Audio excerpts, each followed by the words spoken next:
Hello everyone, welcome to Milad-un-Nabi mini blog. মানে আজকে হচ্ছে আমাদের প্রিয় নবী বিশ্ব নবীর জন্মদিন। তো আমরা সকাল সব বান্ধবী মিলে গোসল করে কোরআন পড়ে নিলাম, তারপর লাঞ্চটা সবাই একসঙ্গেই করে নিলাম। আর আমরা তারপর অনেকক্ষণ বসে বসে গল্প করতে করতে আড্ডা মারতে মারতে তারপর দাদিমা আমাদেরকে ডাকলো, পায়েস রান্না করছিল।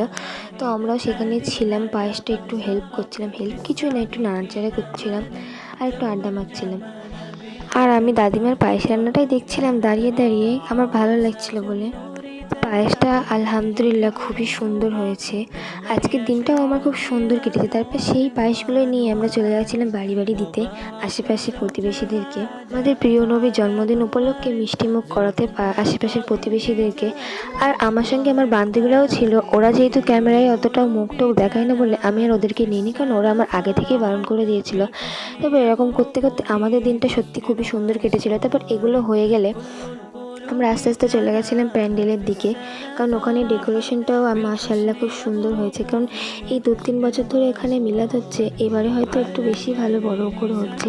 খুব একটা বড় না হলেও এটাই। ড্রেস চেঞ্জ করে একটা আইসক্রিম আর ফুচকা খেয়েছিলাম, ফুচকাটার ভিডিওর মধ্যে নেই। তো তারপরে আমি এতটাই ভিডিও করেছি, তারপরে মিলাদে বসেছিলাম যতটা সম্ভব ততটাই নিচে। তো আজকের মিনি ব্লগটা এতটা, দেখা হচ্ছে নেক্সট মিনি ব্লগে। বাই।